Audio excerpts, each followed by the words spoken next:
Hi, everyone. I am Stephanie Burrows. I am with Howard Hanna Real Estate Services. When a family loses a loved one, there is an overwhelming amount of emotional and logistical heavy lifting that happens all at once. One of the biggest and most stressful pieces of that puzzle is often figuring out what to do with the family home, the personal belongings, and the estate. Today, I am privileged to sit down with a colleague and friend, Dan Kirkpatrick, who is the Director of Grief Resources and Education, and Wendy Thames, who's the Funeral Director and Embalmer, as well as the Director of Community Outreach for Thomas McAfee Funeral Homes. McAfee, did I say that right? You Um, did. they are a trusted local resource here in the Upstate. And we're going to talk about how families can navigate this difficult season with dignity, clarity, and most importantly, the right support system. So, Daniel and Wendy, thank you so much for joining us today.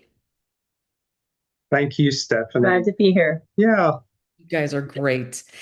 What is, and these are not part of the questions, this is just off the cuff, but what is one thing that you guys want people to know about the funeral process that we don't know or we're afraid to ask?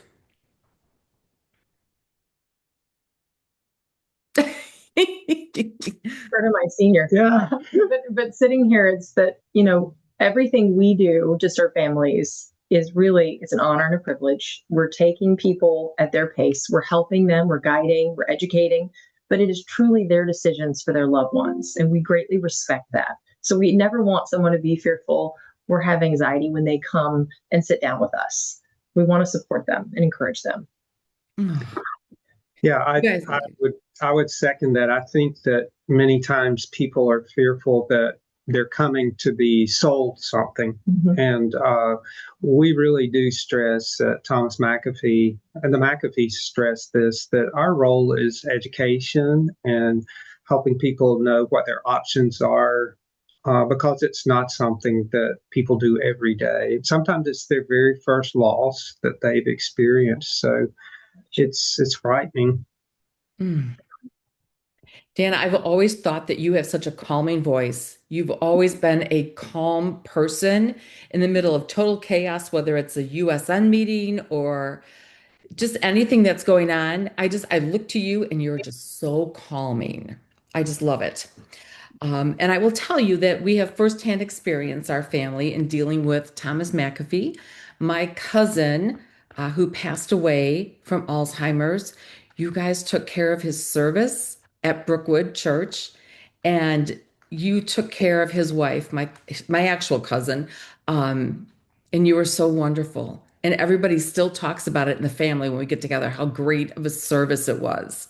So, just a little personal testimonial. So here's a question. When a family experiences a loss, the first 48 hours can feel like a complete blur of emotion and paperwork.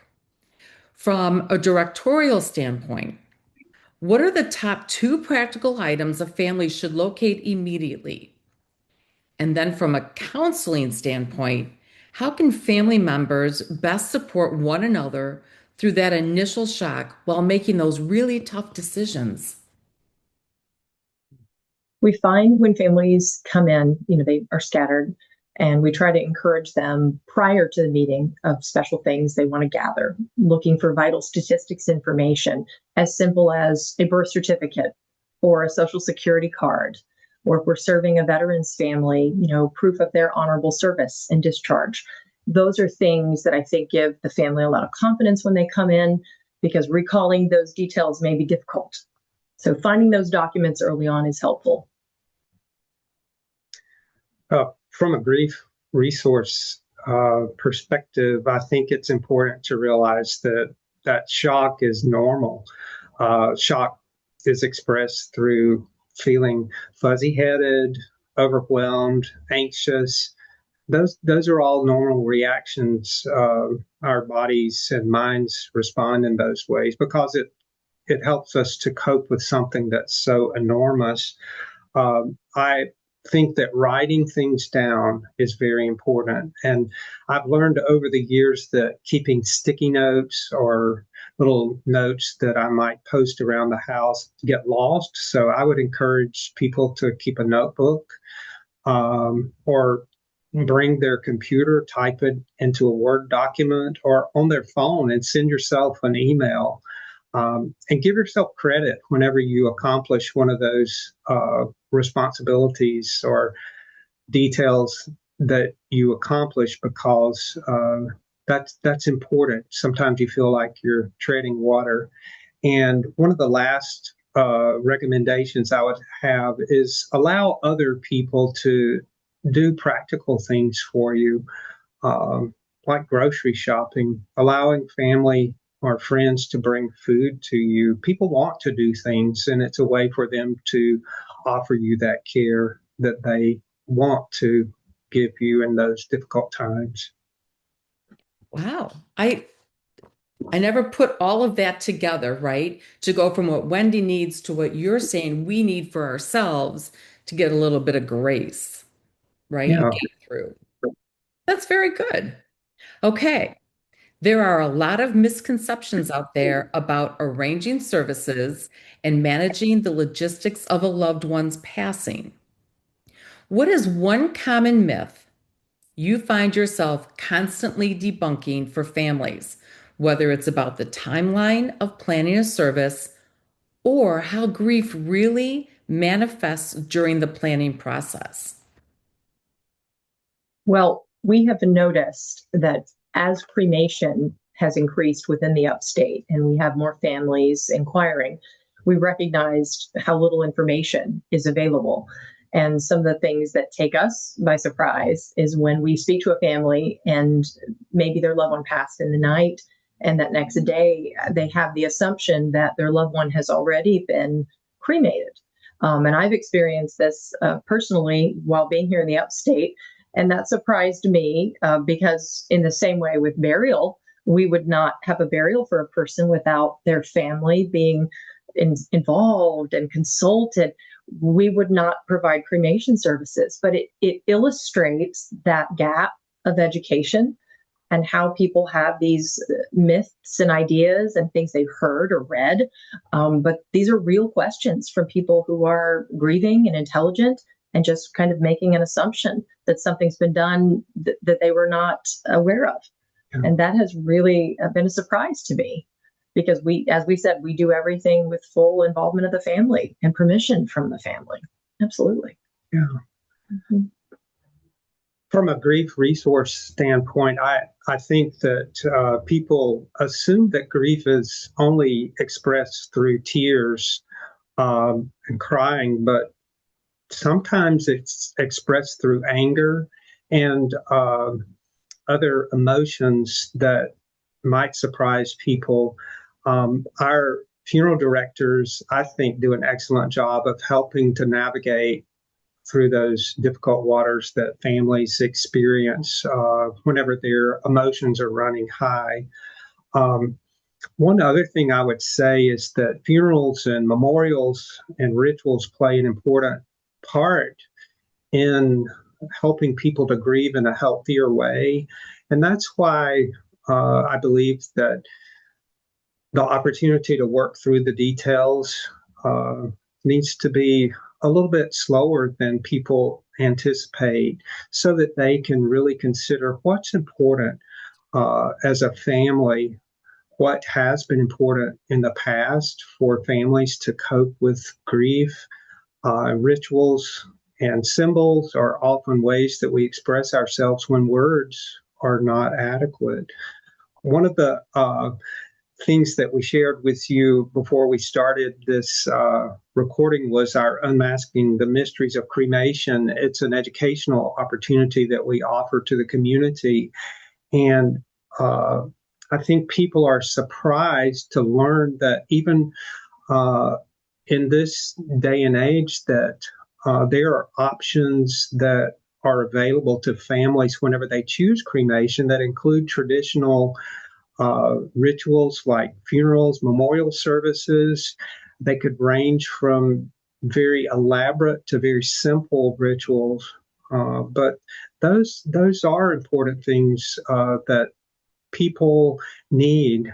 And one of our consultants over the years, Dr. Bill Hoy, has really shared that with us over the years, and we embrace that. Well, we're going to have to get that information out because there's a lot of people that need that information. So I will reach out to you and start posting it, sharing it with the communities I serve. So we'll do that. That's very good. And I might be in the back row, so don't call on me. All right. So we talk about pre-planning and how that protects peace of mind. So we often talk about how proactive planning protects a family's legacy. How does taking the time to pre-plan services protect a family's financial equity? And more importantly, how does it relieve the immense emotional burden on the adult children left behind? We talk a lot about the confidence of knowing what someone's wishes are. So conversations happen over time, do this, don't do this. But until we have written instructions and resources, funding, an insurance policy, something, it doesn't give that family member all the tools necessary to, fulfill the wishes. So having walked this personally, my father did not pre-plan, and we had good conversations. So there was some confidence, but it would have been helpful to me and my family to know, well, he paid for this. He invested in this. This is truly what he wanted. And then it would not impact our family.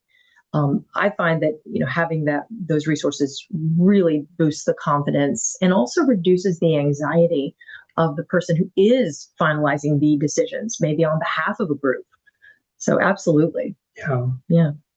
I would just second that and say that, when you have plans in place, it reduces the anxiety of the uncertainty. And that's what a lot of us fear, is the uncertainties that come whenever death occurs. And the confirmation that we are following the wishes of someone's loved one is a source of comfort to us, and it helps us by easing that anxiety of trying to guess what Absolutely. a person wants. Wow. There is so much more to this than I could ever have imagined knowing. And you guys are just touching on just the very edge, I bet, right? So we could talk all day. I would We love that. Um, I want to thank you both so much for taking your time and talking to us and sharing your perspective and your insight. And you guys are incredibly grounding for families. It's tough, right, to find your footing in situations like this.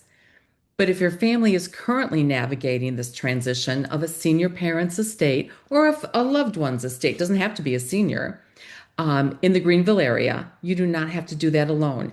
Now, Thomas McAfee has 4 locations, right? Okay. Yes. And the main one is the one that is where? On North Main Street in Simpsonville or Greenville?